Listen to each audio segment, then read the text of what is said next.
know we have a lot of people that are with us tonight that aren't normally at our meetings, so I'd really like to start out by giving, for those of you that don't know us, a little bit of an overview of who we are as the Muskegon Lake Watershed Partnership. And I just ripped this from our website, and a few things in the agenda, you'll see at the bottom.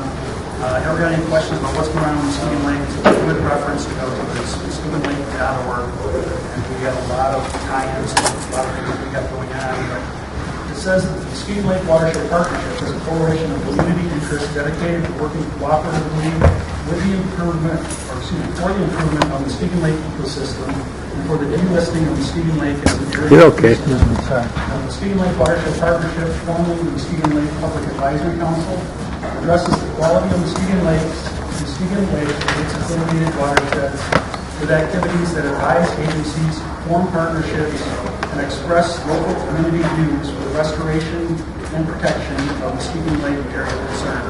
So I know there's a few acronyms in there, and you're probably going to hear a little bit more of those as far as when we talk about AOCs, it's the area of concern, which is federal designation for what we are. That drives a lot of what we're doing to try to ensure watershed.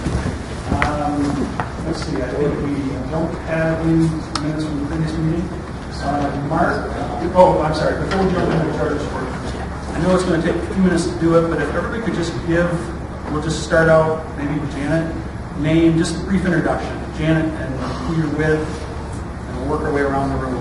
Okay, I'm Janet Dale, I'm with the Annis Water Resources Institute, and I'm a member of the Muskegon Lake Watershed Partnership. Mary Cooper, and I'm also a member of the Muskegon Lake Watershed Partnership. Dennis Watershed, and I'm also a member of the Muskegon Lake Watershed Partnership. I'm Kathy Adams. I provide staff support for the Watershed Partnership, and I work for the West Michigan Shoreline Regional Development Commission. Cynthia Price, the Secretary of the Muskegon Lake Watershed Partnership. I'm Mark Evans. I work for the Red Cross in my real life, but I'm also the treasurer for the Muskegon Lake Watershed. Luke Alvear, Chair of the Muskegon County Veterans Advisory Board.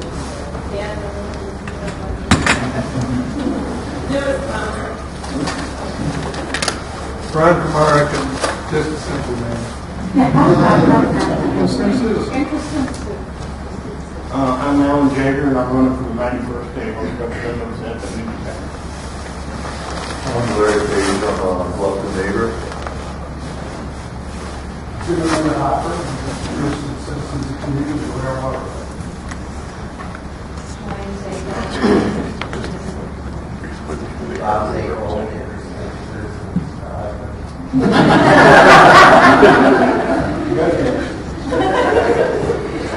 Jamie Frost, Alliance for the Great Lakes, and I'm also a Muskegon resident. Wesley Davis, Western Michigan University graduate. Hi, Derek Olson, and my wife Jennifer doesn't like to say hello in front of everybody, so this is my wife Jennifer. We live on Muskegon Lake and Muffin Lake. I'm Bill Dellender. I live on Muskegon Lake also. Second Heart, I'm on the lakeside. Todd Parker, Delta Institute. Greg Woodman, Lakeside resident. I'm Joel Jarvis, my wife Kathy, and I'm with the One Lake Watershed Council. Byron Turquoise, resident of Muskegon, sit on the city commission. His wife, Judy. Craig Lark, concerned citizen. Representative Marshall Happy Wright, 92nd District. Mary Kosecki, just interested citizen. Steve Wilson, fisherman. Dave Alexander, M-Live, Muskegon Chronicle. Dave Spencer, Fox 17. Roger and I occupy Muskegon and State of Shoreline. Long and I occupy Muskegon and State West Shoreline. David O'Donnell, Department of Environmental Quality, Grand Rapids District. Heather Hopkins, I'm with the Department of Environmental Quality, Remediation and Development Division, Grand Rapids District. I'm Bob Wagner, Department of Environmental Quality, Chief of Remediation and Development Division. I'm Ann Couture from the Department of Environmental Quality Executive Office. Sean Wright, also from Fox 18. Chris Williams, City of North Muskegon. His wife, Stephanie. Pete Welcher from Consumers Energy. Dennis Marbert with Consumers Energy. Ron Matthews for Blank Dot Company. Dan Mills, representing the 99%. Mentioned in the website, by the way, I sent an email 6 weeks ago, never got an answer. Dave Fisher's, the late Dave Fisher, still listed as a board member. No mention of Karen McNarick. I didn't see any meeting minutes past 2011. Anyway, thanks. I was glad I had an opportunity to get that across. I got that email to me already. Thanks for telling me again. Jerry Szyminski, Michigan Angler Association and Harbor Town Condominiums. Kevin Rico, Muskegon resident and boater. So very nice. Tom Hall, I work here at Merritt's Building and live across from Paper Mill. Wayne Grossbeck, Muskegon River Watershed Assembly. Brenda Moore, Muskegon County Drain Commissioner. Frederick Silvas, Muskegon Conservation Club. Thank you, everybody. It's nice to have you all with us. We have a couple of our normal meeting things we want to address first before we jump into the presentation. Mark, is our treasurer? Do you have a treasurer report, Mark? I do. We have two accounts, Muskegon Lake Watershed Partnership. This one is at the Muskegon River Watershed Assembly. We began the month with $7,761.84, and there was no income expenses. And we are still at $7,761.84. And the other account at the West Michigan Regional Shoreline Development Commission, we have $29,449.96. No cash received or expenditures. So the remaining balance is the same, $29,499.96. Is there a motion to accept? So moved. Second? All those that are voting members, say aye. Aye. And same sign for those that are opposed. Here's the report. Kathy, I think we have some updates on some of our announcements for some of our dates.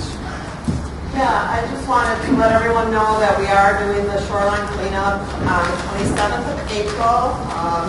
It's the watershed and shoreline cleanup for Muskegon Lake.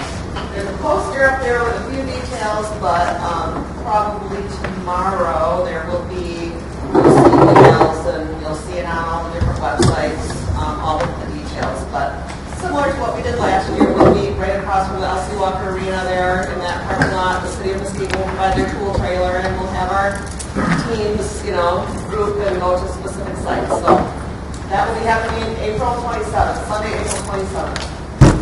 And then at 8 o'clock in the morning. We assemble at 8 o'clock in the morning. I'm assuming, again, UAW Local 637 is going to do some things at CIO Hall, right directly across the street. I'm still coordinating with them to see exactly what they're going to do this year, whether they're having coffee or if they're having pizza later, but those details will come up. Yes, we all will be our 24th year of doing the Grand Trunk site this year with the school kids from Lakeside, Elementary, or whatever they call that school up there. They changed it in a couple of years. But they'll be coming down to help again this year, and that'll be on May 9th, and that'll start about 9 o'clock in the morning.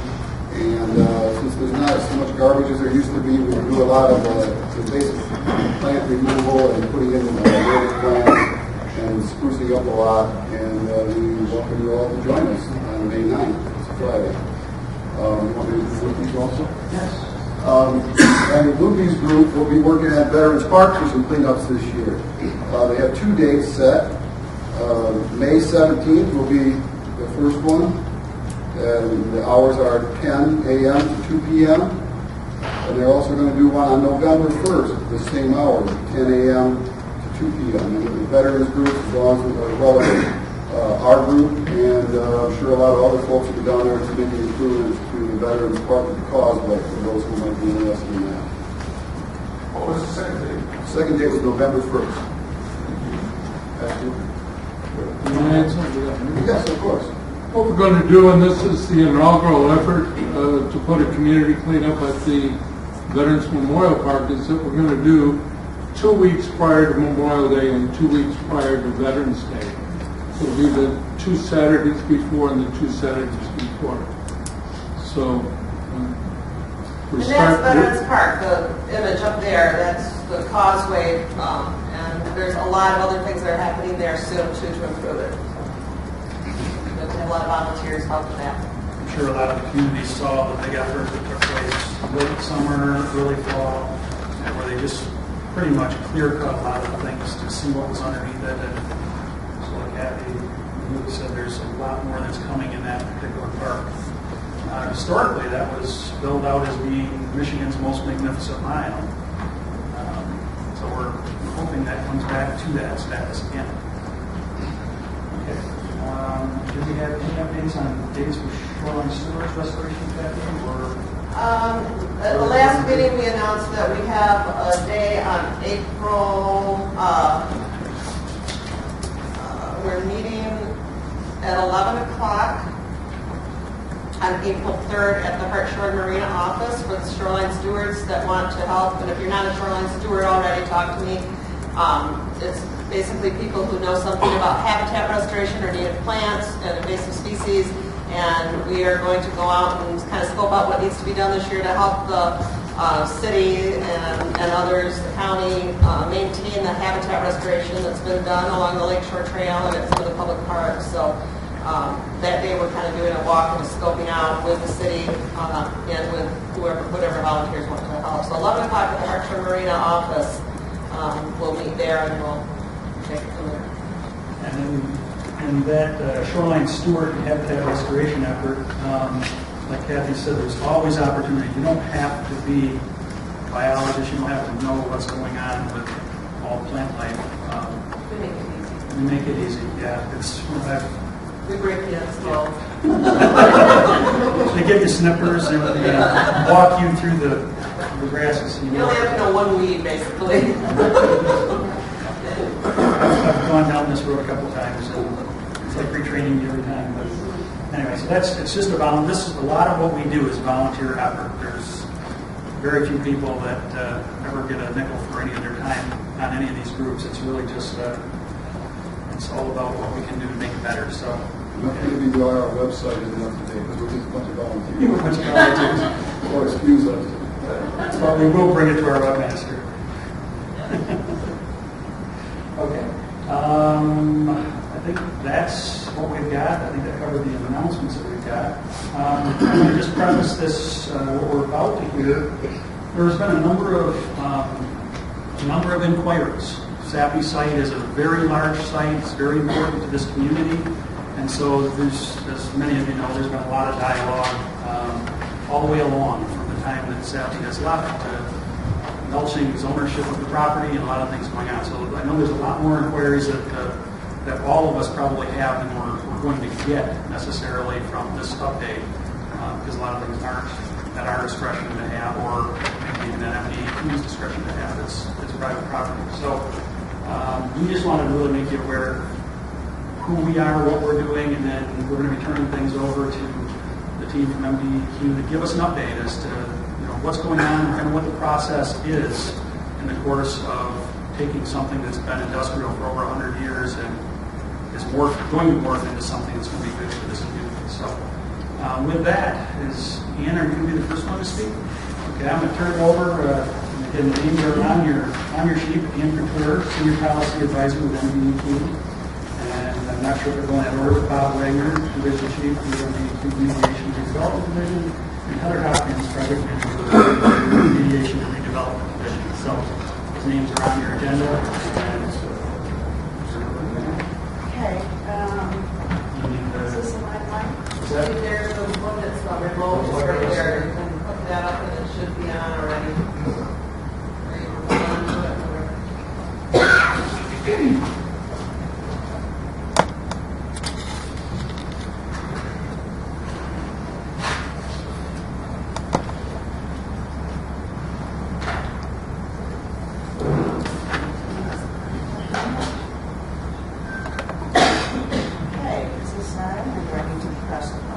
Mute switch.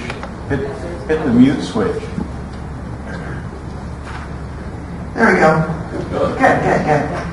Well, good evening. It's always good to be in Muskegon. I have a history with this town. I was the city's brownfields consultant. Was that too?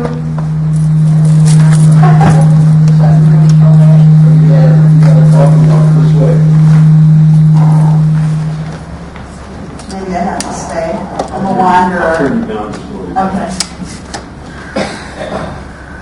Go ahead. We'll try that again. Okay, let's see if this works. Good? Still good? Okay. Oops, that's okay.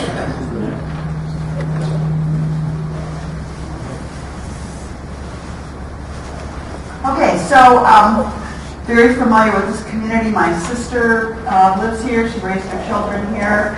I was the city's brownfields consultant starting in 1994. I don't do the math, but I worked with the city for 17 years on several of your projects here in the city. So I'm very familiar with this community, and it's very near and dear to my heart.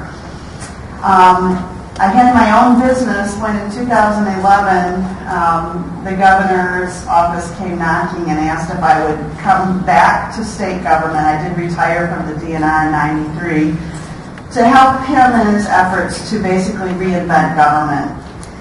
In particular, reinvent the remediation and redevelopment program in MDEQ. Things had kind of stalled out a little bit, and we're moving as the governor thought they should, and the regulated community, and so I did agree to come back and really work on basically a transformation, a reinvention of the program to bring it into the 21st century, to adopt best practices, to streamline regulations, and for me to help refocus on what I think is the really key is redevelopment of brownfields. And so one of the first things I did when I came back is the division somehow lost its redevelopment name. It was called Remediation Division. Prior to that, it was Remediation and Redevelopment. So one of the first things I did was we added the redevelopment back into the division name to really emphasize the focus, because so much of what we do is not just remediation or environmental cleanup, but it's remediation for redevelopment. And so many of our projects are successful because we not only manage the risk related to environmental contamination, but we make that property able to be productively reused again, so that we don't have to go out and build in green fields and leave our brownfields here. And this community, probably more than any community I've worked with, is not only familiar with brownfields, but really knows how to do it. I mean, you guys have been involved in this for so long and have used so many of the tools. So this community is really quite sophisticated when it comes to redevelopment of impacted properties. So one thing I want to emphasize is that in our field, in remediation, often the redevelopment piece drives the remediation piece. Because if you have someone interested in acquiring property and investing in that property, that brings resources to the table that help facilitate the cleanup and bring financial resources to drive cleanup activities. And so it's a really nice, it's something that initially when we first set up the brownfield programs, people always said, contaminated properties and redevelopment, just economic development, don't go hand in hand. But they do, and they really work well together. And as I mentioned, if you have interest in redevelopment of a property, that brings resources to the table to help to manage the environmental issues. So I rejoined the state service back in August of 2011, and within a week, I was handed this deed restriction by an attorney that I had worked with. I was from Miller Canfield, and he says, I have a client who's trying to buy this Sappy property in Muskegon, but look at this deed restriction. And I'll use my crib sheet here. This is week one, mind you, coming back, and so I took a look at this deed restriction that was placed on the property, imposed on all subsequent purchasers of that property, It requires prior written consent by SAPI for any demolition, alterations, construction, excavation, filling, any intrusive subsurface activities, permitting of any type, or any environmental investigation. So prior written consent of SAPI for all those things. Indemnification of SAPI, and all subsequent transferees for any and all demands, claims, cleanup costs, any environmental liability. It disallowed any participation in a brownfield program of any type, grants, loans, tax increment financing, off the table. People couldn't conduct a baseline environmental assessment on this property, which is Michigan's way of allowing people to transact contaminated property without liability for the entire cleanup. No disclosure of environmental conditions to the government unless approved by SAPI, and it can only be used for industrial use. And so, wearing my brownfield hat, which is really what I do, and I just looked at this. I said, "Wow, I'd never really seen anything like it." And so, soon thereafter, the city approached me as in my new role and said, can we at least start a dialogue with the new owners, Doug Melching, and SAPI, and the city, and other stakeholders to see what we can do here with this deed restriction and with this property. So as you all know, Doug Melching bought the property and complied with the deed restrictions. So he was already in a tough spot because he couldn't really follow the process that we have laid out in Michigan, conducting the baseline environmental assessment and interacting with the department like we usually could. But we knew why he did it. And to this day, I will tell you, so those of you who know me have heard me say this before, I don't think you could have had a better purchaser for this property, in that Doug Melching's a demo guy. And in many brownfield projects, one of the most difficult things to deal with is how do you get the demolition done? How do you pay for it? When does it happen? And so often these sites just sit there and people, it's a really tough thing just to try to figure out how to get the site cleared and ready for redevelopment. So in this case, I thought, this is a really good thing because we've already got that going on. And we also felt that because Doug was in the position that he was, that we would try to help him work through these issues and work through these deed restrictions to really do what he needed to do on that site. So as owner of that site, he has due care obligations with respect to the hazardous substance, and that means he has to make sure that he doesn't make the contamination worse, that the people who are working on that site are unacceptably exposed to hazardous substances. And so we felt that we as an agency could, help him through with that, at least as far as, some compliance assistance. So we were engaged in conversations since the city convened the first meeting in August 2012 of the parties. And, their purpose for bringing everyone together was to develop a collaborative effort to reach a consensus towards undertaking appropriate environmental risk management and while facilitating redevelopment and reuse in concert with the city's master plan. We've had several meetings since that time. Things have changed a little bit. Doug continues to demolish the structure, which is great.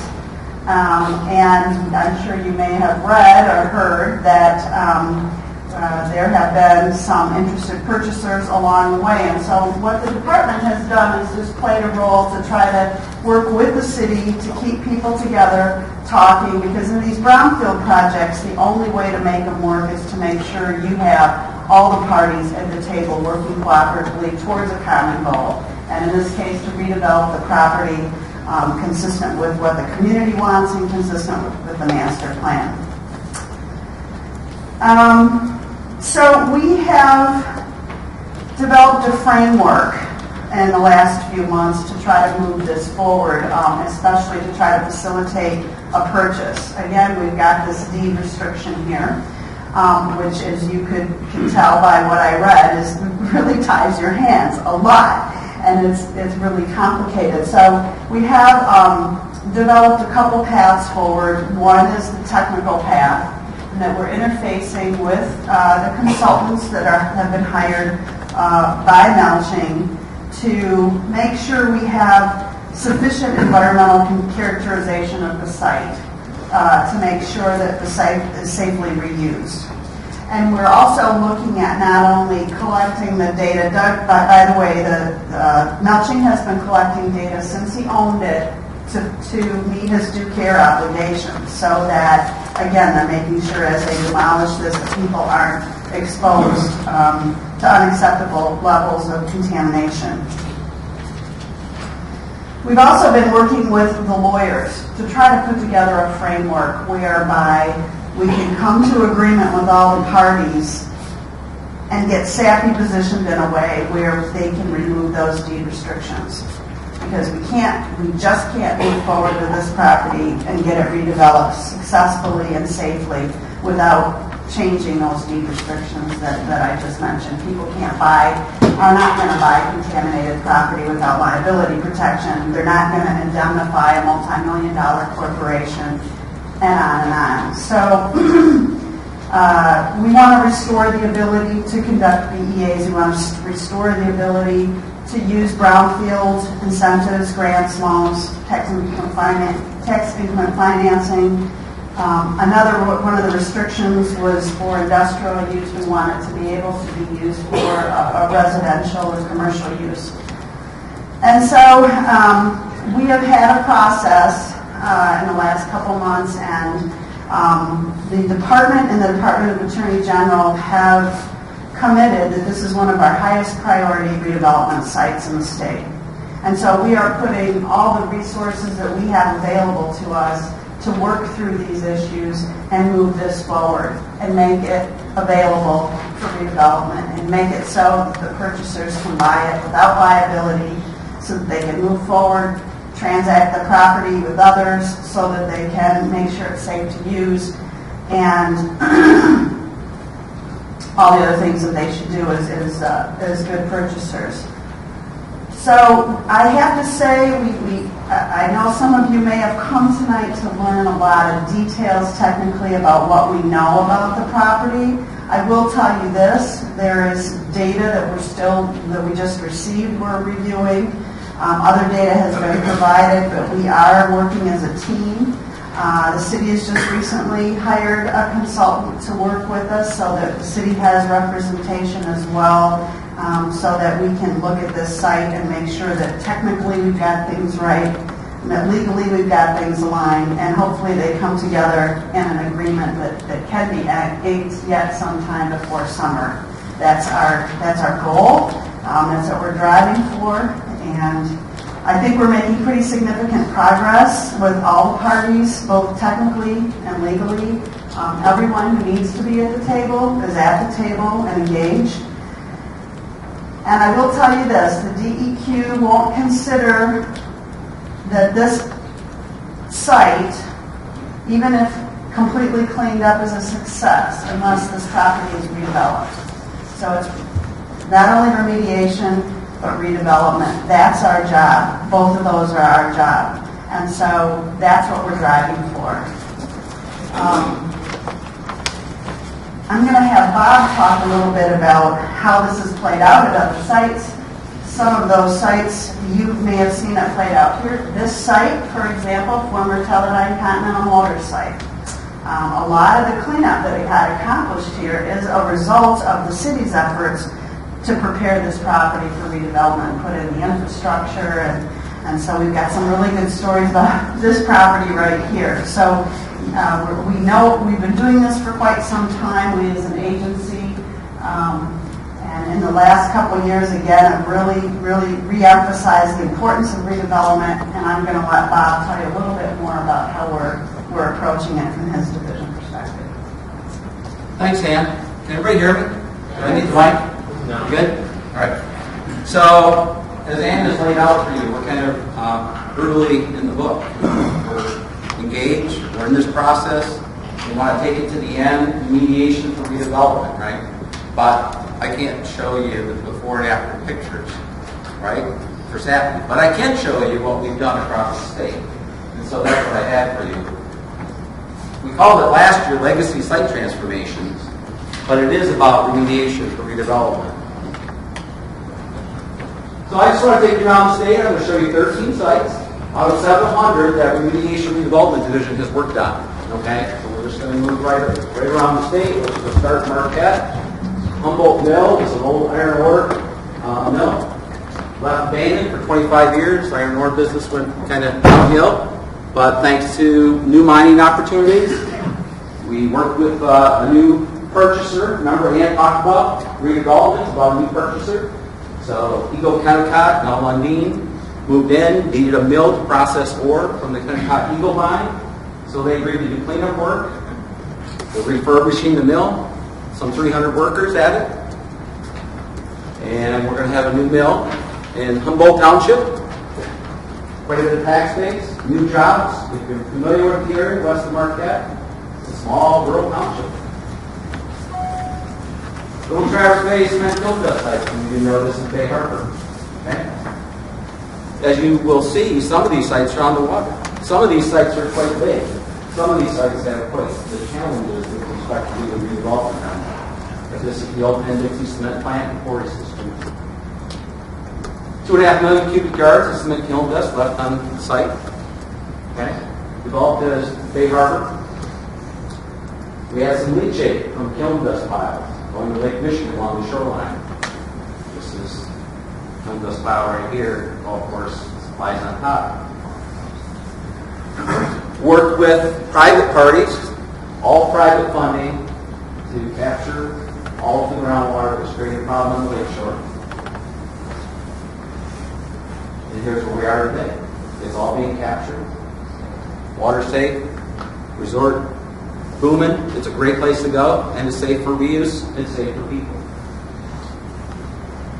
Okay, we call this Four Corners in Traverse City. Gas station on all four corners. You probably remember those days.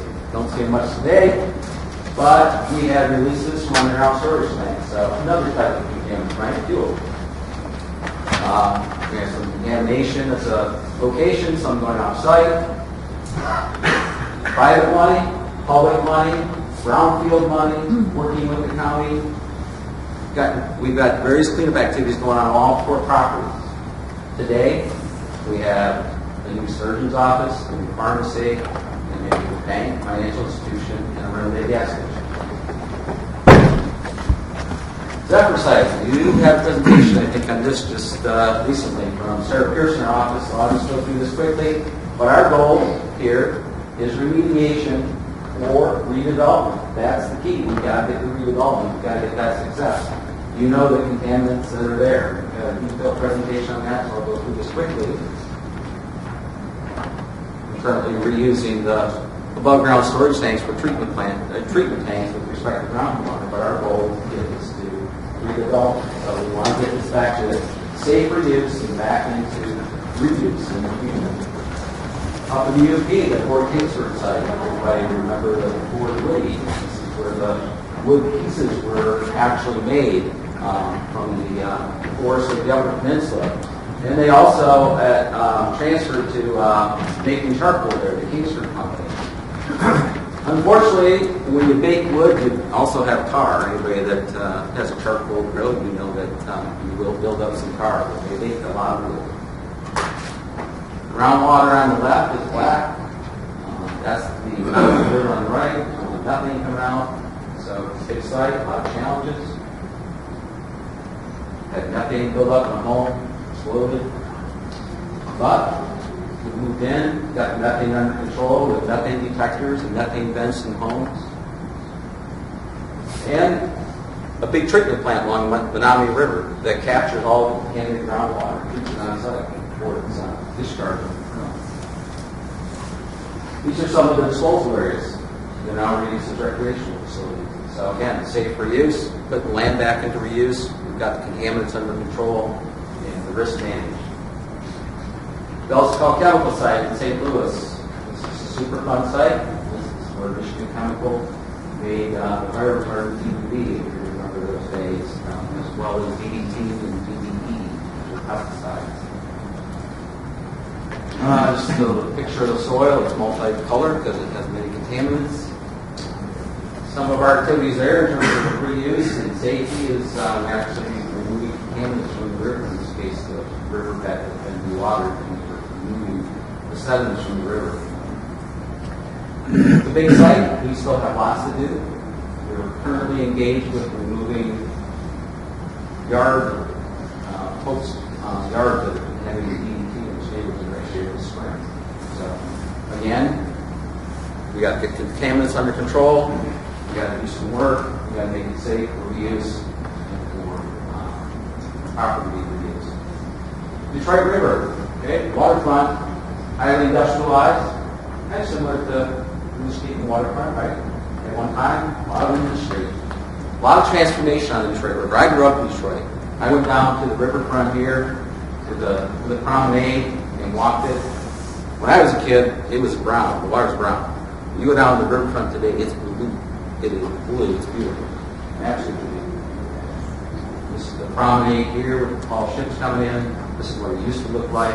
This is the work that's been done to basically make the property reusable. And it has fostered all kinds of redevelopment around it because it's quite an amenity downtown. Just a new Detroit boat. The Royal site nearby, this is the last piece in terms of remediation, and we'll be able to connect that whole waterfront to Belle Isle, which is the Detroit Park. So it's going to totally transform the whole waterfront along the Detroit River. Kalamazoo River, PCBs, this is another Superfund site, 80 miles of Kalamazoo River, has PCBs in it as a result of the paper industry and discharge of paper waste.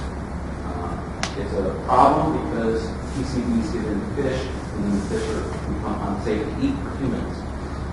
So we've been targeting a number of places for cleanup. This is the Bryant Mill Pond back in the day, in the area. Removal of 150,000 cubic yards of contaminated sediment from PCBs, and restoration afterwards.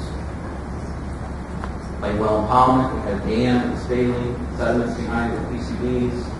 Again, did some removal, removed the dam, and this is what it looks like today.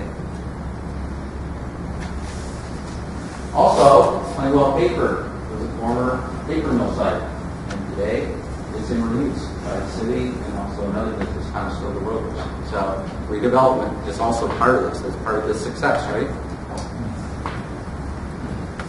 This is really big, over 500 acres in Benton Harbor, St. Joe. It's really run down, dilapidated industry, left town, bad times, left behind, lots of abandoned places.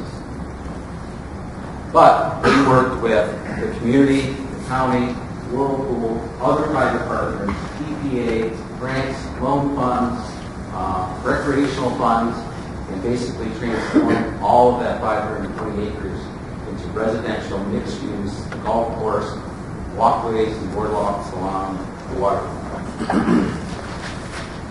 This is what some of those areas look like. DT Broadway, for those of you who know anything about manufactured gas plants, there was a time in this country when one of our first utilities was to take coal or take wood, create gas, and then that gas was used for heating and cooking back in the early turn of the century. So this is one of those plants. We had many of these type of plants around Michigan. They left behind coal tar and coal oil. But again, working with private developers, began some cleanup work along the Grand River, and basically restored the whole site. And now in the city of Ann Arbor, they hope to turn this into whitewater kayak course. Just some other examples around the state. This is Traverse City, Flemington. This is a park up in Alberta, Grand Traverse Commons. This is Bridgewater Place, Grand Rapids, and this is the Main Street Park up in. So all of these places you've just seen were contaminated property, contaminated from legacy contamination. We talked about that earlier. Been there for 100 years, right?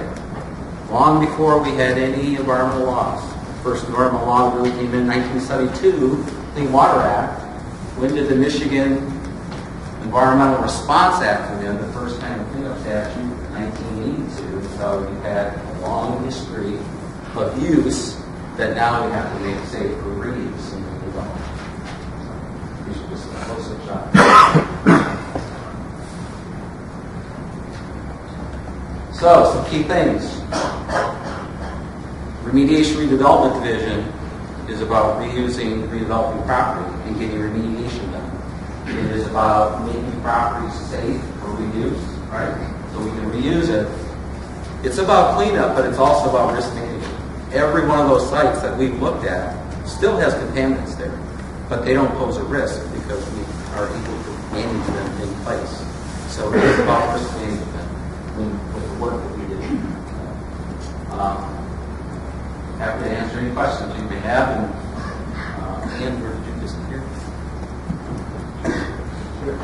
Okay.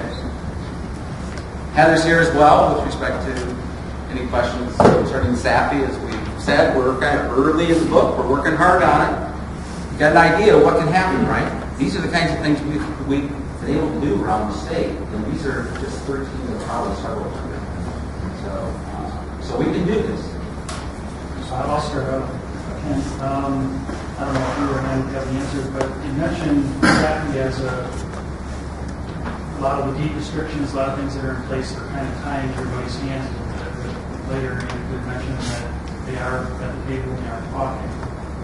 We consider them a willing participant in trying to reach the goal that the community is looking for in the end? Yes, I was describing them before. I just have a question. If you were able to do a baseline environmental assessment, say today, of the Saffron property, on the slide you show really three different outcomes. You show residential, commercial, and industrial outcomes. And some parks. And so, yeah. What options would you say exist for the Saffron site? What you know today? I think all of those options are possible. They may change kind of how things are done or where they're done, but all of those are possible.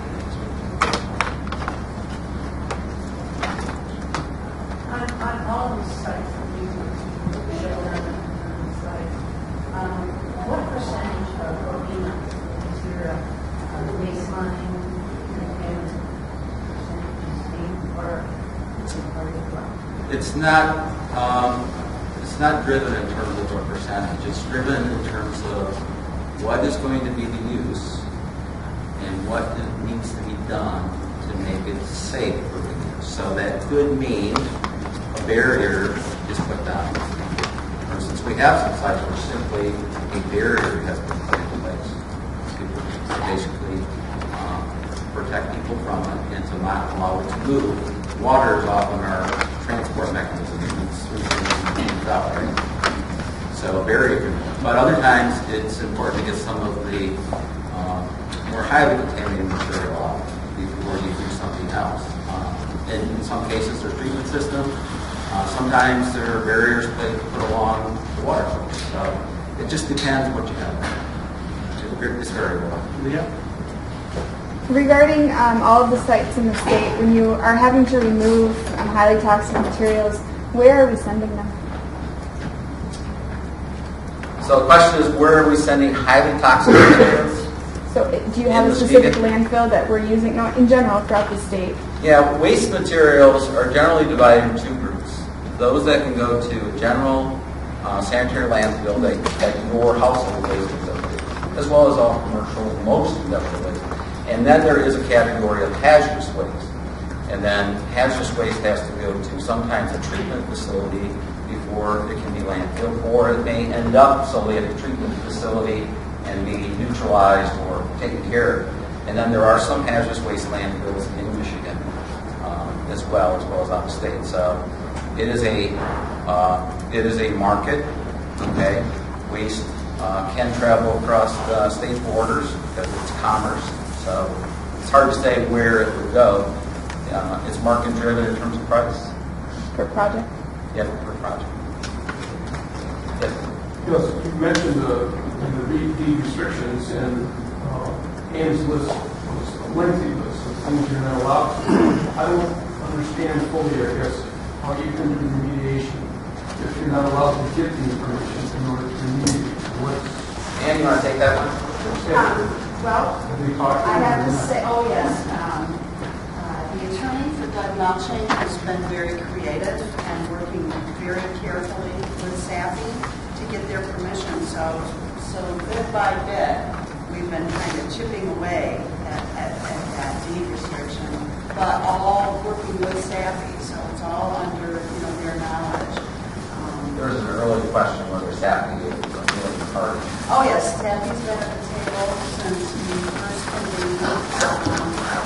first convened the group here. I think it was back in summer of 2012. I think it was, as I mentioned before, you really can't do brownfield redevelopment without all the parties at the table. And because Sappy still has a connection to the property as a result of the deed restriction, as well as being a potentially liable party, they also needed to be at the table. So yes, they have. And but I do credit Doug Melching's attorney with really, keeping at it. They've been able to do lots of sampling to make sure it's meeting the due care obligations. They've done some initial sampling when they took over the property, and so that's how we've done it. You're confident that enough information is processed in communities as that you'll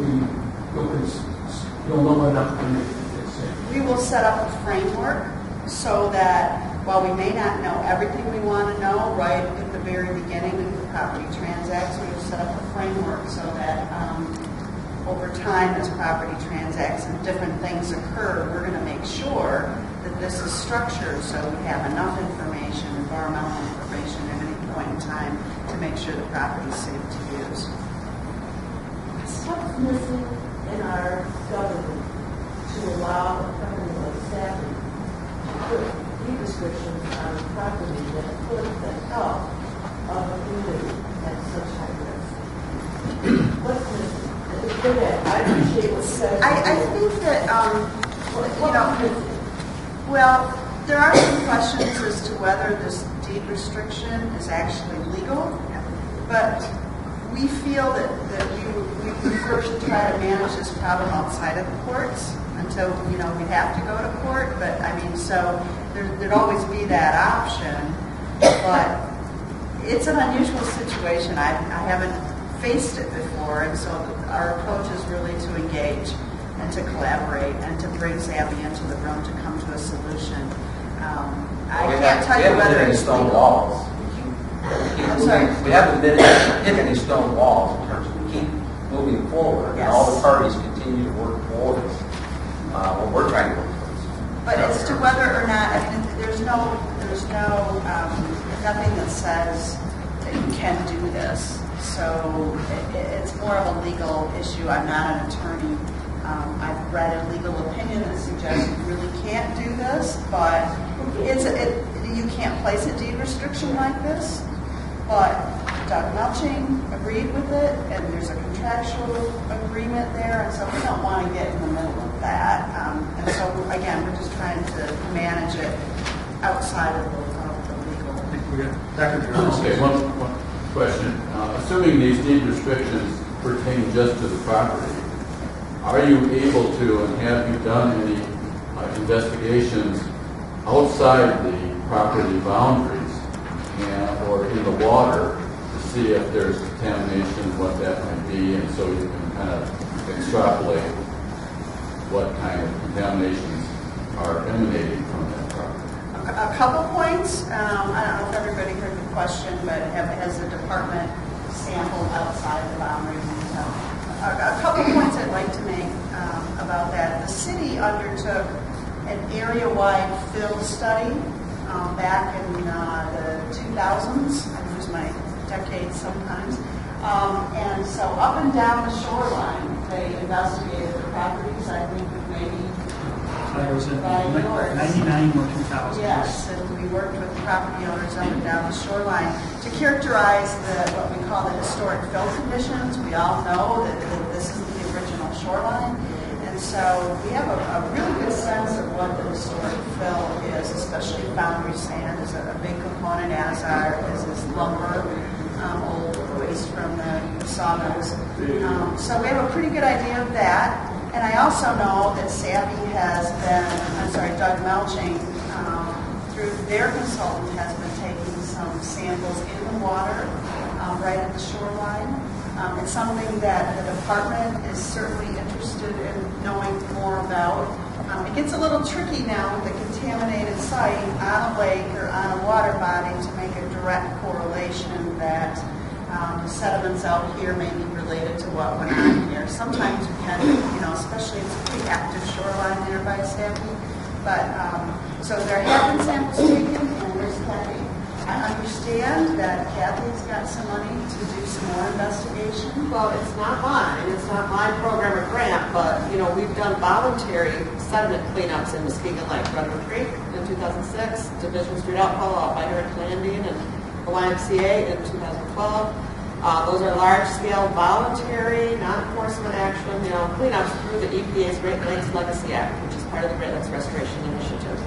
And we are looking at that as a potential project offshore. Again, purely voluntary. Does not happen unless, though, there is a willing party who wants to help pay for it, because the EPA, through that program, can only do a certain amount at 100% federal cost. So if they came out and did some sampling and found out that, there might be an issue, they could do maybe a little more sampling. They go talk to the, parties who may want to help with this. That could even, it's not just sapping, Scott paper. There are a lot of potential partners for a cleanup like that who would have an interest in benefit from a cleaner lake out there. So that would be something where we pull people together, negotiate, talk about it. Does it look like we should do a cleanup or not? That kind of thing. Now, that's the program that we know we can take a look at next, and we can get some information about the sediment. So we can do that this coming year. As a watershed group of an advisory council, we're really leaning toward bringing those resources to the table to maybe get a smoking gun, if you will, try to figure out what is there, either identify it or put it to sleep, and then look for the PRP and the partners beyond that. It's not something where we're pointing a finger at somebody and saying, you did this, but it's more like, geez, who wants to come to the party and help clean this up? And we're actually working on something like that right here, right offshore from this property already with the Legacy Act with a lot of different partners. Yeah, thank you. I'm going to ask a question that Karen Benerick wishes she could be here. And I have the same question. I'd like to hear something more specific, actually, rather than just bit by bit moving forward, all these generalized statements.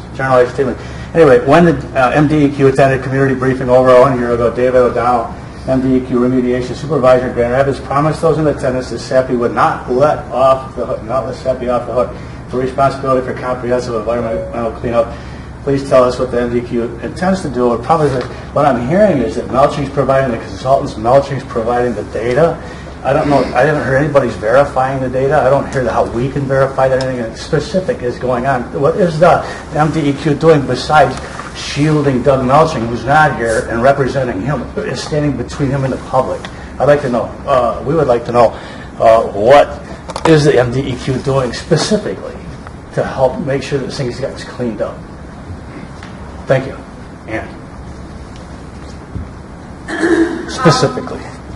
The reason why I keep talking about Doug Melching's consultants is Doug made the commitment to SAPI. He indemnified SAPI. All right, so he stepped into the shoes. And so what Doug is doing is the types of things that we would expect SAPI to do. Now, we understand that some of those things are very difficult to do, especially, let's say, putting in a soil boring or a monitoring well in the middle of a site where you've got major demolition going on. So we recognize that and have acknowledged that as it relates to what we've been asking to be done there. But the agreement that we're structuring is such where it doesn't let SAPI or Doug off the hook. In order to put this together, in order to even meet the test in the statute, we can't do that. And so what we're doing is putting together a framework so that everyone's got skin in the game. And that SAPI is held to those releases that we know that they're responsible for, that they actually reported to the department over time. Our files, as you know, are available, but I will say that a lot of the data on this site that's been only recently collected, that's been collected over the past year and a half, we've only recently got, so we haven't even really assimilated it yet. And I'll just say, process-wise, when we get involved in this, it's about getting everyone together, okay? It's about finding out what are the environmental conditions. So any of those sites we talked about previously, or this site, it's about finding out what are those environmental conditions, what do they need in terms of reuse, what kinds of activities are going to happen there. Is this going to be a park? Is this going to be mixed use? What kind of activity, and then what needs to be done. So the same process will play itself out here as it has anywhere else across the state in terms of gaining knowledge, figuring out what's going to go on the ground, and then how that's going to mesh together to make sure it's safe for use. I guess I don't understand when and where these deed restrictions came from. Is this part of the sale from SAPI to Melching? I mean, and if so, how is that okay? And you kind of alluded to the fact that it may not have been legal. I don't understand how when you sell property like that, you can say, well, you're not allowed to test it, and you're not allowed to come down there, and you're not allowed to do anything. It's our lake, and it's our place, and I'm a little confused as to where those deed restrictions came from, and if we're going to erode them, how do we go about that? Can I address that one, Ann? Sure. As a realtor, let me address it. It's perfectly legal for anyone who's selling property to place deed restrictions on it, as long as both parties agree to those deed restrictions. It doesn't mean they're enforceable. In this case, I think what Ann was trying to say earlier is Doug Melching is contractually liable for what he signed with SAPI. So the agreement they both hammered out and signed the pen to the paper on is enforceable for Doug Melching between him and SAPI. If Doug bores a hole, digs a hole, tears something down that SAPI hasn't granted him express written permission to do, Doug has broken the agreement. So he's subject to be sued by SAPI. So Doug's in kind of a weird spot. Our company owns some land up in Whitehall, old subdivision, extremely old subdivision. We have in our deed to that property, it clearly states you cannot have a person of color living on that site. It's in there. It goes way back to 1920 or something. It's near Sylvan Beach. Almost every residence up there has that same thing. If you do your abstracts and read your deeds, it's in there. It's not enforceable today. So that's just the... So, I mean, just as ridiculous as that sounds, and you're saying that's not enforceable, these other restrictions also sound ridiculous to me. That we can't clean up and we can't test the site. They sound ridiculous, but they are legally binding upon Melching. Now, like they've alluded to, Doug Melching is under two different sets of hammers, if you will, or whips. Not only with SAPI, but just with the state alone. He's a demolition contractor. He's held accountable to make sure that all of his people are safe. So if he has reason to believe, or any one of his workers has reason to believe, they're in a situation that isn't safe, their due care, they have to report that. When they report that, one of these agencies steps in and investigates that, and then their findings are public. But I don't think I think those are pretty limited to date as far as known releases or hazards on the site. But keep in mind that as we work through this, Doug Melching with his attorney has been able to convince SAPI to say, okay, even though the deed restrictions said don't do this, SAPI gave permission to do additional sampling, to do more sampling, and that's been working out. Okay, so we have the deed restriction, it is what it is, and wanted to lay that out so you understand. but we've been able to work through that, and we expect we'll continue to because Sappy has been willing. And know that our objective here is to get those restrictions lifted. That's what we're negotiating right now, is the conditions under which SAPI will release those deed restrictions.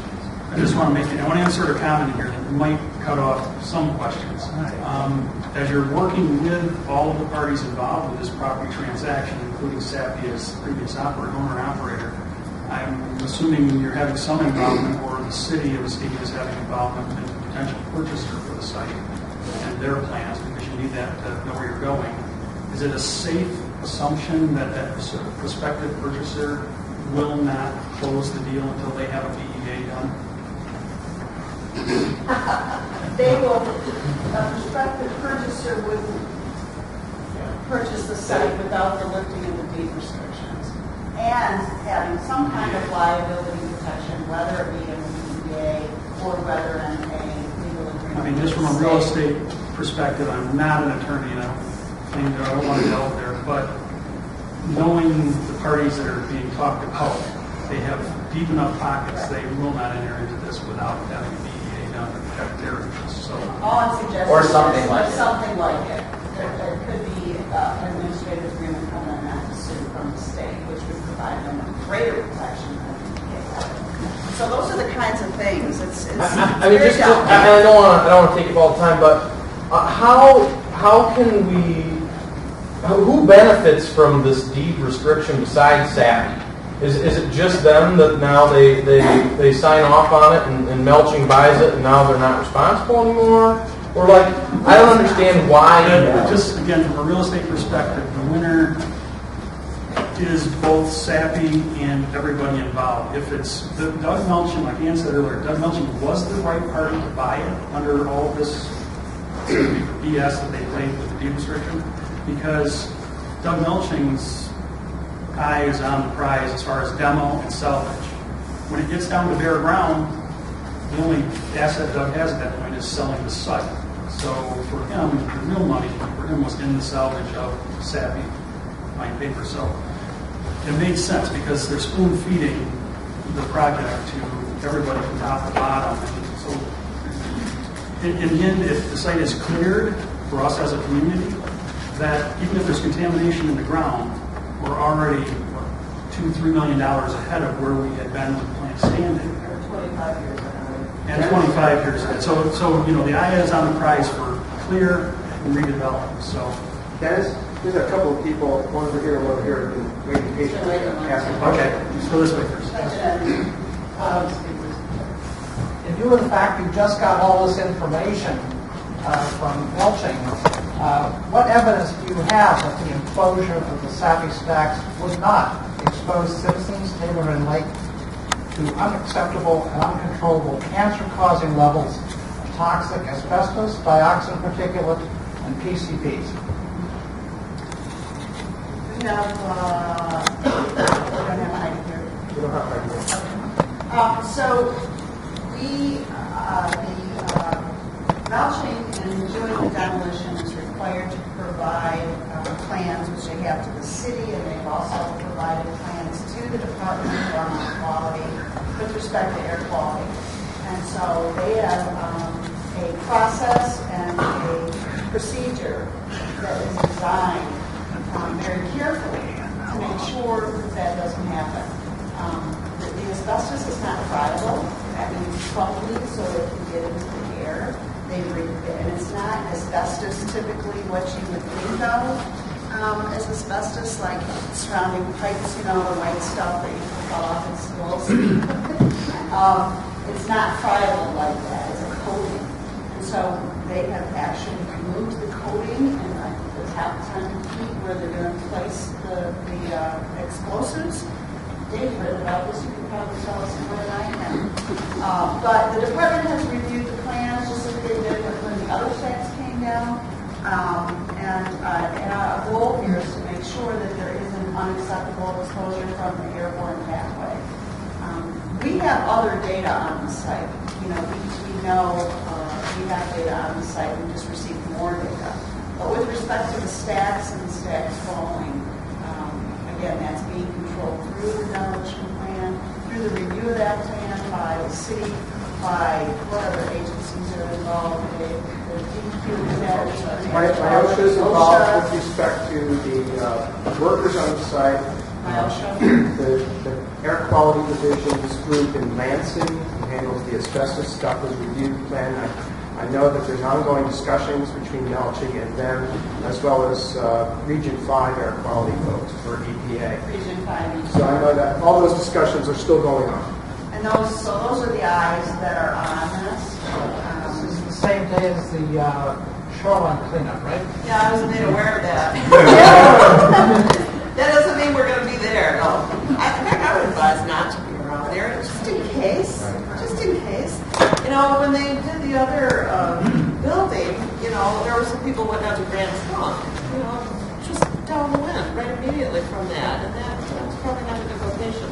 I watched it from across the way, and, you know, hopefully they are going to have some nice water hose to. They had huge water cannons there for the other one, as they will this time. And they brought in, again, the demolition experts, and they were successful last time. They have air monitors, you know, and a lot of contingencies, a lot of public safety. I think most of Muskegon's finest were out there during the last one. Fire, police, emergency response. Yeah. Well, now I have two comments because we've waited a little bit. But regarding the stack demolition, I know that we have other members on site here, but that final approval goes through the police chief for the city of Muskegon for approving that safety aspects. And at least on the smaller stack, there was a 40-point list that had to be complied with before he would sign off. So those records are available regarding the city's perspective on what they have to ensure gets done for safety before it's allowed to go through. But previous to that, my question was just if you could give us a quick refresher on where SAPI stood from the department standpoint before they sold the property. You're in charge of making sure that they were complying with the state law and providing information to you while they were still operating that site. So where did they stand before they were able to sell it to someone else who's not responsible? Where did they stand from an environmental perspective? I will let David answer that. They had several releases that they had still not closed out. We had reported releases from some of the infrastructure. They have it's quite a caustic process. So some of the piping wore out. We had some releases to the soil and groundwater. So there's a few of those that still are outstanding, and that was the primary things that were still pending in our files when SAPI ceased production. And so my question to that would be, if the department is in charge of ensuring that when those things are reported that they are remediated or taken care of, what enforcement is the state giving to SAPI for those items? Regardless of who they sold it to, how is the state enforcing that those things get taken care of by SAPI? I think that was one of the things that brought everybody to the table was highlighting those issues that had not yet been resolved. So, we came to the table and we're working with the consultants to resolve those issues. Mark? Yes, I hear a lot about SAPI, but Scott Paper owned that facility for longer than SAPI did. And probably in years when they could a few less restrictions around what they could do. Has Scott been approached at all in this process to see, to hold them accountable or anything, or was there that passed off in the deed with SAPI? No, they have not. Part of this process is not necessarily to try to ascribe liability to the different parties. And so what we're trying to do is approach it from here's what we know, here's what we need to know, here's what we need to do to make the site safe. Because if we go down the rabbit hole of inviting a lot more people to the party, you're not going to see any activity at this site for years to come. But any of you have been involved in a Superfund process where everyone has, brings other people to the table because, you can go back and back and back and find all kinds of people. So we just haven't gone there because we've been able to move forward with the parties we have at the table. And And so at some point, if everything goes south, and we decide to go to court, we've decided that is not a really productive way to see this property redeveloped. So we chose this path, but we haven't ruled out anything. We just haven't gone there. Thank you. I applaud you guys for trying to keep everybody moving together. It's going to be a tricky situation. So it sounds like there's some movement, and I think it's great. A couple questions. I'm hearing that there has been some monitoring done, so I'm wondering, and I understand it was at a meeting that there was some monitoring while maybe along the shore, so is it two questions? One is, are you sure that if there is an issue, or I know you don't know if there's issues on the side, but is anything leaching into the lake? Or are we okay as things are moving into the demolition? And two, the demolition, what's the timeline on that? When we feel like Melton will be do the demolition and clean up. So we have some time to think. That's what I'm trying to We think do about. have some time. And what is, I'll let you answer this. So, we've been getting some environmental information, both from our developments, soil samples, and out of the lake. And we're looking at that, and we're continuing to meet in terms of what more do we need to look at, and where do we need to look at, so we can continue those discussions. So we're not done. Comfortable things are contained on the site. So We're feeling comfortable that we're working together, that we will understand the environmental conditions, okay? I'm not saying we're there yet, all right, but we will, because that has to happen, right? We got to understand the conditions before we then know what's safe to do and where, or what needs to be done where. Do we need a barrier? Do we need removal? And what do we need in place? So we're in those early stages. So that leads me to the second question, the timeline for mulching, so that we know what kind of timeline we have to really think about what we should do there.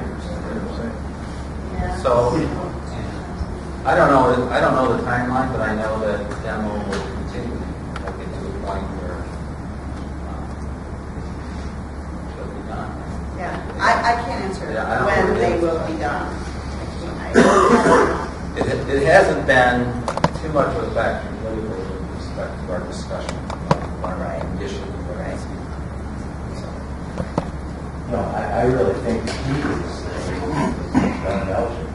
I think it seems like he's funding a lot of the attorney fees to try to get this deed restriction removed or changed or something.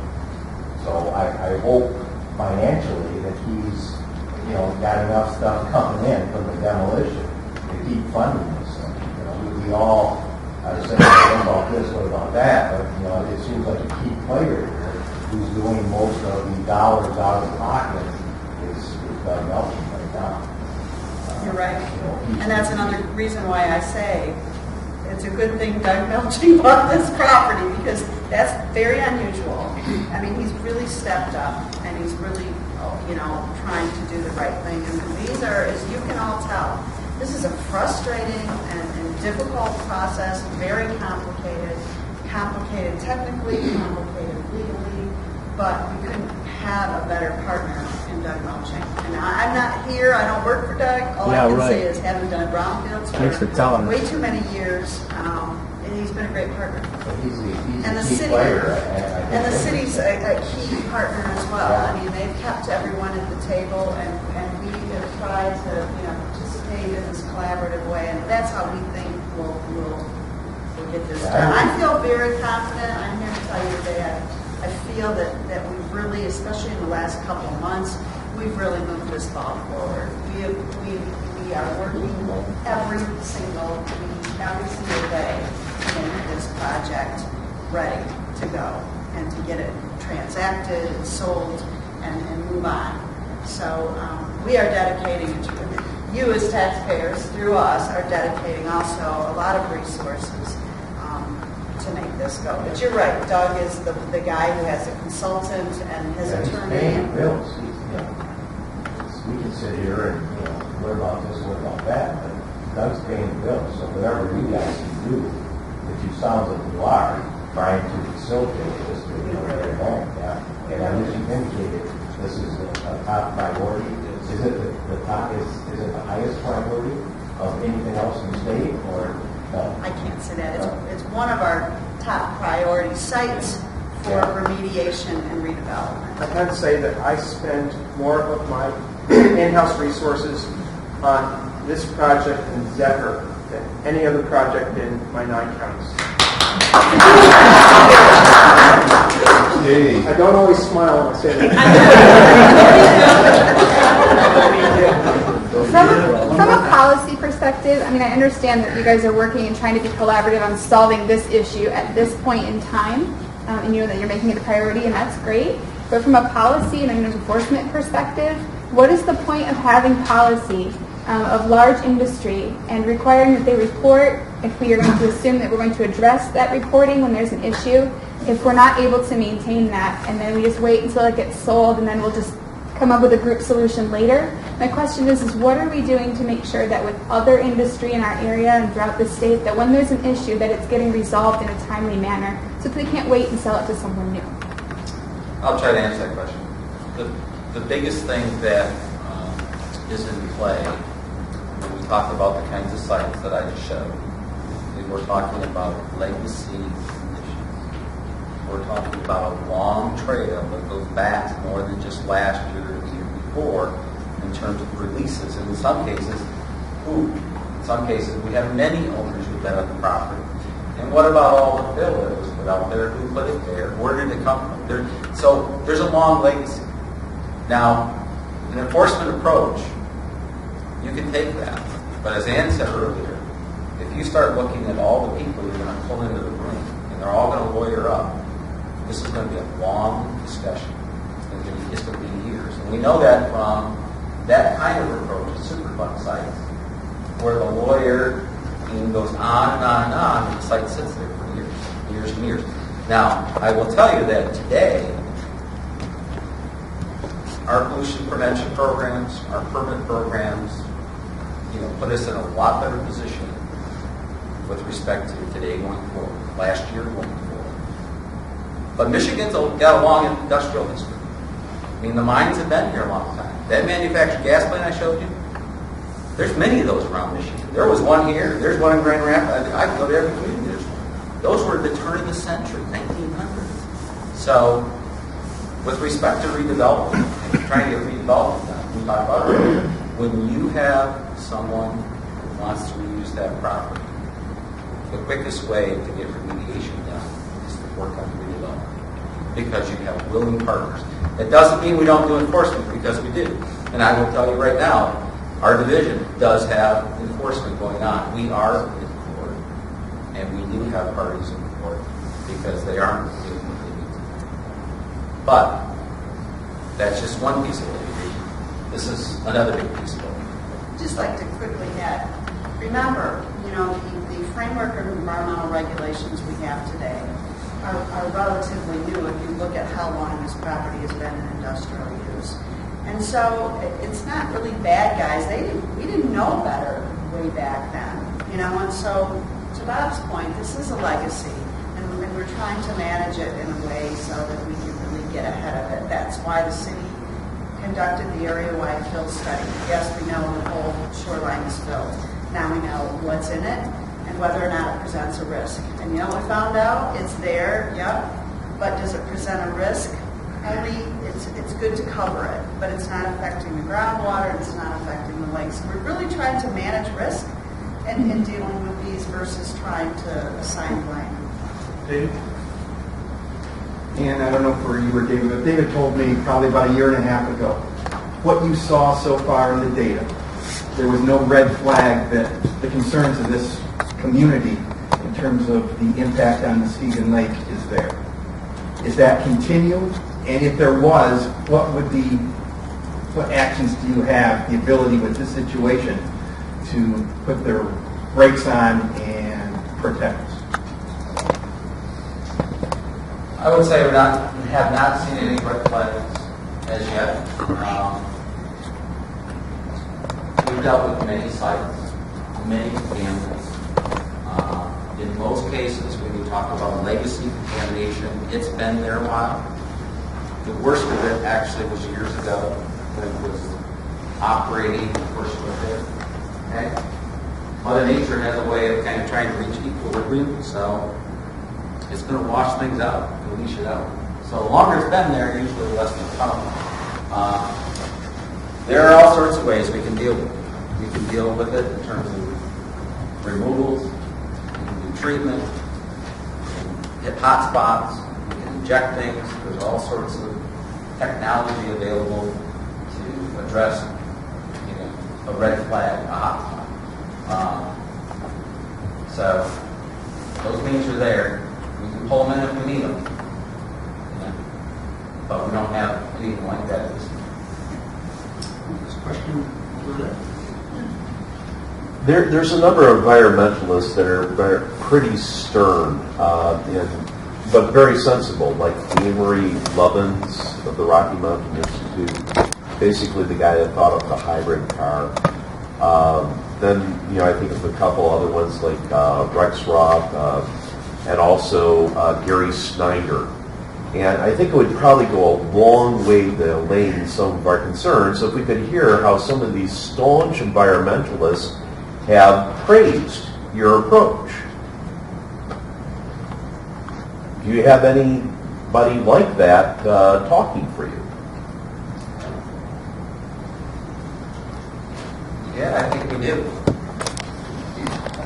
I think you could talk to Tiffany Watershed Council and Koski with respect to the work that they heard. Okay? You can talk to Michigan Environmental Council. Well, I guess what I'm trying to say is, I would like to have the names of these people because, I think what you're doing is working. It's just that you need people from pretty much the far nature left to come in and say, this is working, this is okay, we can move forward. And you really need names, and they almost need to be in front of us. Right. Well, I can give you some names. I want to interject one question because you went further in your presentation. Some of the photos that you displayed, Bob, in your PowerPoint were paper production facilities. Yes, they were. So do you have, again, not really smoking gun, but past history, nature of the beasts and things that maybe you're helping Doug Melching, who's not in the paper industry, or Sappy, who's probably aware, but maybe has been unwilling to share that information with you, but are you able to help bring that dialogue to the table? Before you answer that, we have a lot of experience. I'm in Kalamazoo. There are Kalamazoo River PCBs, paper companies up and down the Kalamazoo River. Now, we don't expect PCBs here. We haven't found them, we haven't seen them, because PCBs in Kalamazoo came from recycling. Remember the carbonless paper that really stunk bad, and they were trying to recycle that. And so that released PCBs, but that didn't occur here. The rest of the contaminants were very, familiar with acids and bases in the paper making process. We're very fortunate that we have we are very fortunate, right? Sorry, that wasn't. Just any insight. I don't think we expect any surprises. Yeah. I mean, nothing that we haven't dealt with. Nothing. I don't expect any red flags. I also want to say that dialogue with Doug on that? Doug has hired Ken Callow, who was an employee of Sappy for many years, responsible for environmental health and safety. He's a wealth of information. If you look at the files, Sappy was reporting releases and working with the agency to resolve them under the regulatory structure in place. Pulled underground storage tanks, reported and such. But Ken, so Ken has experience, and he's now working with Doug Melching. It's great. He's a great resource. He can walk all over that site and know where everything is. So I think, again, a real positive here for this particular site. Any more questions? Anything come to mind that you guys want to share? Back here, yes. My understanding is that the melting has not tested the insides of its stacks for dioxin. Is that correct? I have not been directly engaged in the whole staff issue, so I can't answer that. Who have? Yeah, the air quality division, who looks at that. But I know there was just a meeting on the staff. Commission meeting recently.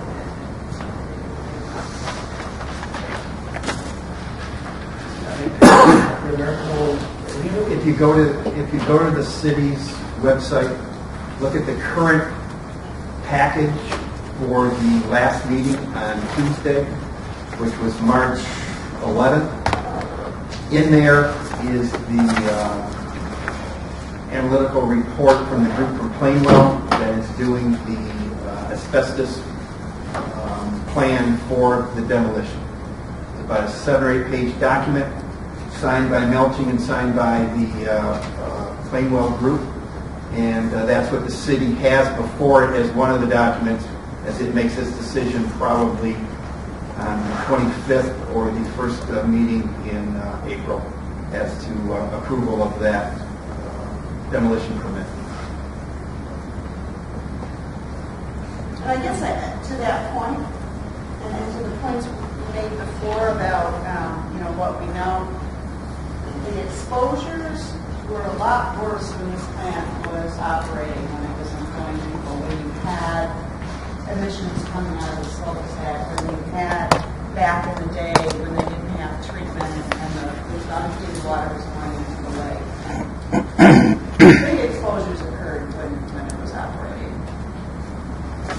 I think from the Watershed groups, from all WP's concerned, we've been looking for the offshore areas, and I understand with riparian rights and Savvy holding the riparian right, you really can't just grab samples unless you have reason to believe there has been a release.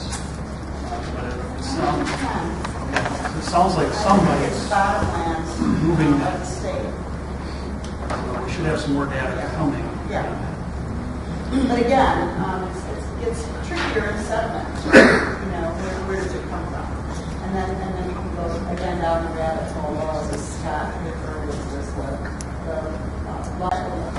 lumber mill? Or was it? So Savvy's ready, to defend themselves with respect to causation.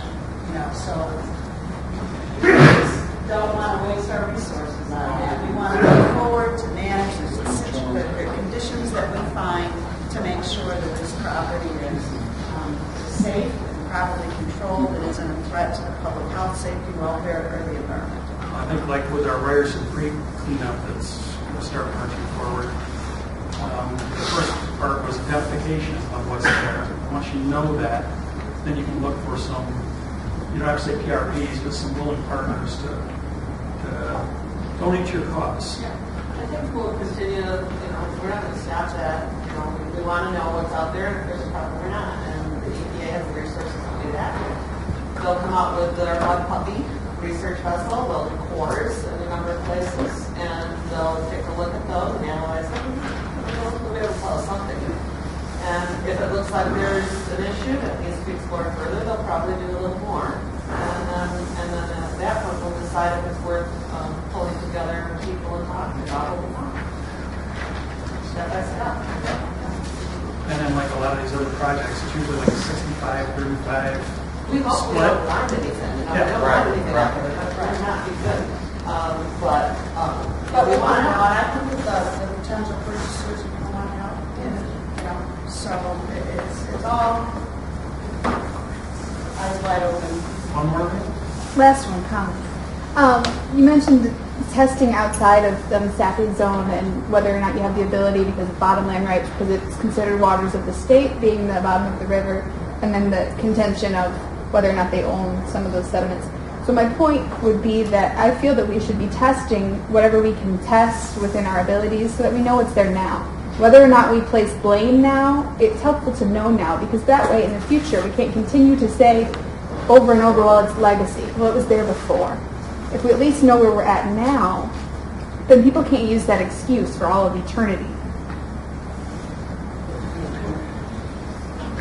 Thank you. I appreciate it. I'd like to ask another question here, just to clear up some of the fog here, because some of what you've been saying sounds to me to be contradictory. And then I'll tie this in with another question for my friend Karen. But I heard you say that you're right now pushing to get negotiations, and settled so that having to do with the deed restrictions. and that's something that you're really working towards. And I was wondering why that would be important to the DEQ if that was Melching's problem. And I've heard you talk about, poor Doug Melching in a sympathetic way. I mean, the guy's a millionaire. I mean, I'm glad you're sympathetic towards Doug. And I'm glad that you're helping him, but you say that's our job. It's our job talking about cleanup, but I haven't heard you say anything about what you're doing to clean up the place or to redevelop it. That sounds like it's all Melching's job. He's supplying the consultancy, supplying the data. He's the one who's redeveloping it. How is it that you say you're not working for Doug Melching, but it sounds contradictory? Anyway, Karen's question. If the MDEQ's job is to protect the environment and the public health, why have you become apologists for Melching's lack of testing for like dioxins and stacks? Trace labs in Muskegon would be capable and willing to test chemical analysis of internal swab testing and stacks. See, this is the kind of specific thing I'm asking you. What are you doing to help the citizens and protect the environment? Thanks. Ann. I want to say one thing about the stacks, though, before you answer. I don't know as much about paper mill waste as you do probably. But, the Form Rs that have to be filled out for discharging to treatment plants, air, water, all that, for years and years, and they're still available probably for what was going up that stack. And there was a huge article, a series of articles that Doug Alexander did with Steve Conkle about what was going through the stack. I don't remember dioxin being one of them in that stack. I don't know if that's a reportable item or not, but there was chloroform and all kinds of other things that went up the stack at pretty high levels. So I don't know if that's something that we worry about going the stack as much as we think about it going, discharge through the pulping, bleaching process. For me, I think it's more of the bleaching. Is this just off the cuff, or do you have some specific, some statistics? And I don't know. Evidence? As far as being concerned about dioxin in that stack, maybe that's not the main concern with dioxin. And I believe this, you just said I hate to even say the word. there's an 8-page thing in the city's website that tells everything that's in it. No. It tells what they are going to, their plan for abating the asbestos issue. Only asbestos? That's what the plan is on. Okay. And, if you're dealing with asbestos, are you dealing with the other contaminants too? Is that the target contaminant that should be looked at when you look at controlling? That's my understanding. Asbestos would be. You deal with that, you deal with whatever else there might be. I don't do air. Yeah. That's what we call it. I don't do air. So I mean, that's what we need, the air quality division. That would be an option. But I want to speak to your point. It's not the department's job, sir. It's not the department's job to go out and do the testing ourselves. It's not the department's job to develop the site ourselves. It's the department's job to make sure that the people who are responsible or associated with the project do it. That's our role. Now, if a site is orphaned, or we find out that there's no one there to do it, it's important enough then we have been able to use state resources to go in and take care of orphan sites. But when you have people who own the property and people who did own the property, it's our job to work with them to accomplish these various tasks that we need to do to remediate and redevelop the property. What is it that you're doing, though? You're working with them to do you're talking such general terms. I don't know what you're doing.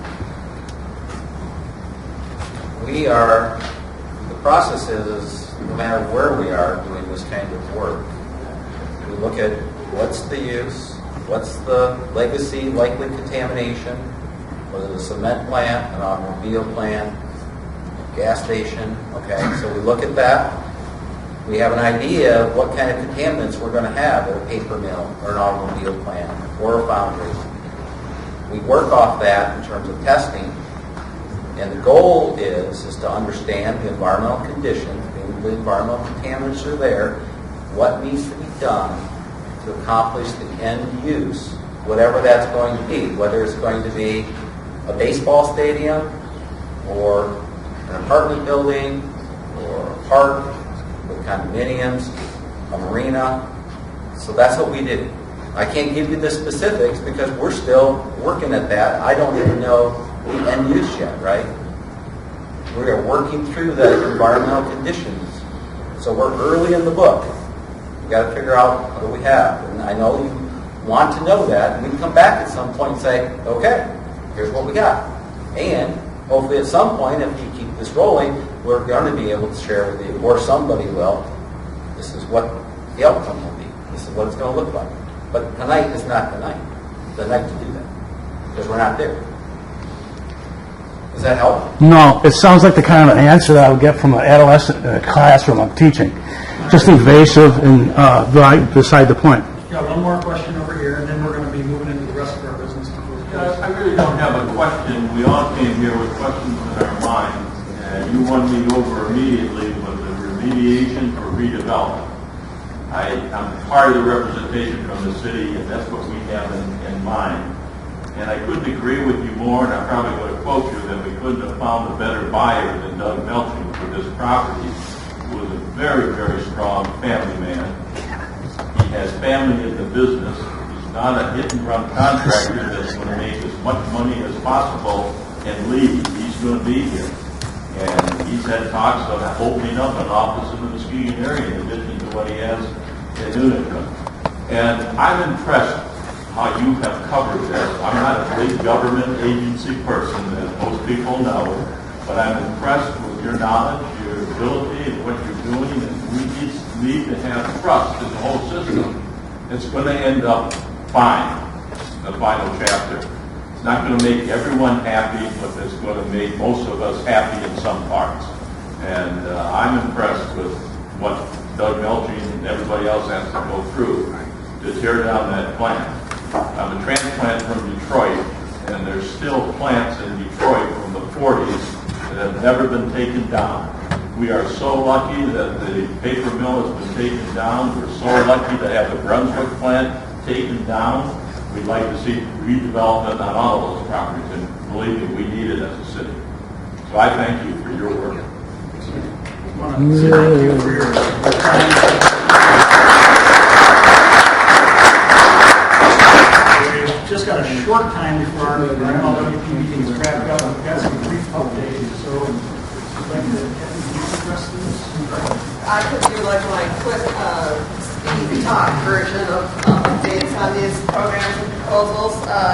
Starting with the Veterans Memorial Park project, it's very likely that we'll be getting a $2.5 million grant through NOAA, which is really through PTA, Great Lakes Restoration Initiative, and then through NOAA to do a huge restoration, water quality improvement, fish passage, and new landscape plan to restore Michigan's most beautiful mile back to what it was.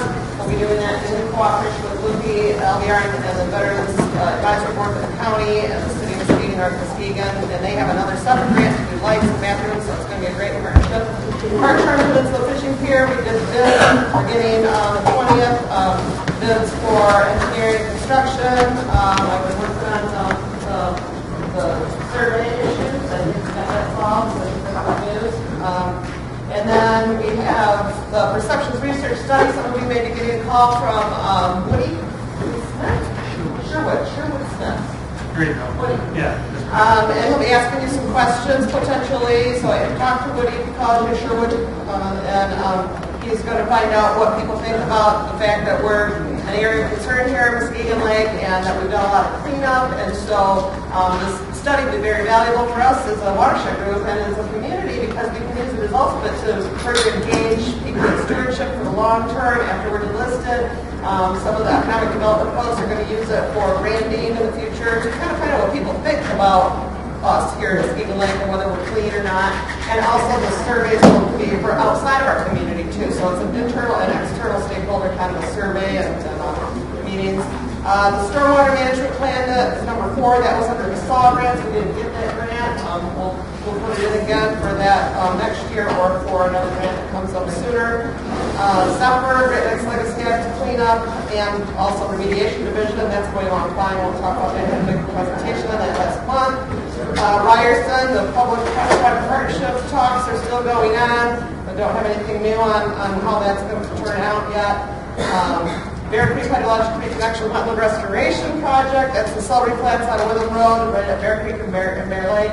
That's still on track. We should be starting construction there in 2015 with, again, Great Lakes Restoration Initiative and NOAA programs. So Also out there, we covered stewardship. I'd just like to say, for the folks that don't even come to these meetings, you just ran through that list pretty quick, but if you read through those a little bit slower, you can see the kind of things that we work on as a group, and we are very wide-reaching. We do the hands-on projects. We also do these cabinet cleanups and all that kind of stuff. We always look for new folks to join us. It was great to see so many folks interested. We knew there'd be a big crowd tonight because of the SAPI conversation. But we have discussions. We just had one last month on Zephyr and all of what's going on that site, which is it's really moving along. The cleanup phase is very well, and it's moving along in a large part because of this group was pushing. And the more folks we have to join us, to help us keep pushing for these cleanups, the cleaner our lake will be, and the better it will be for everybody here. If you don't want to come to the meetings, at least check the website. It may not be quite up to date all the time, but there's a lot of good information. We have a Facebook page, and just watch for our meetings. I mean, we usually have a different topic every month, like last time was SACI, this time was SACI, last time was Zephyr.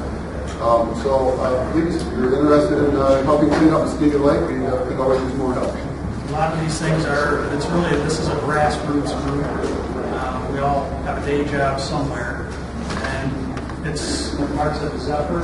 I think there was 6 to 12 of us maybe that wrote letters. Every politician we could think of, their boundaries touched Muskegon Lake and up the river a little bit. We hit every one of them, and it was amazing the reaction that we got. There were some of the MDEQ officials that, like I say, didn't really want to be us. We weren't excited to hear us and our name, but in the end, Army Corps is involved in that project, EPA is involved in that project, MDEQ, Jeff Hansen went and solicited the state for $6 million, and he's been sitting there for over a year and a half, and not a nickel's been touched of it because they've been leveraging that to bring everybody else's resources to it. So Army Corps went into the EPA. So it really starts with just interested people. It's all we are, just interested people. So any of you, once a month is all. It's usually our normal meetings. Once a month.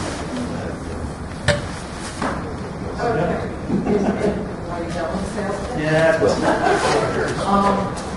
I just have business, that really only deals with Muskegon Lake Watershed Partnership, so I don't know if anybody really needs to listen to this, but I would like to propose that we participate in the Earth Fair, Earth Fair, which we did last year, and now, we have these new display boards, and I would just like us to go to do that. You're talking about the one that's right after Swapper, right? Yeah. Because that's the Saturday of the cleanup, so we'll be doing the cleanup on Sunday, and we'll be also advertising along with the whole Earth Week, I've already, I think, sent my stuff in. What was here, I don't know. Yeah, so we're kind of coordinating with the Earth Weeks, but you want to do the actual. Yeah, just to have a presence that week and the Earth Week. So, and I am making a motion for support. Wait, who's going to run the booth?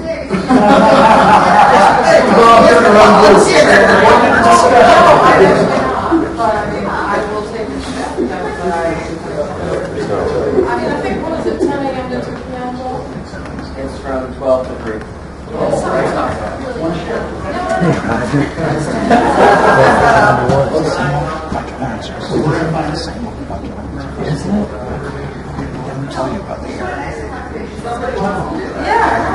I'm gonna do the Sunday thing this year. I've set up the tour down for the other been a couple of years now. Glad to see you here. Sounds like a discussion for after the meeting.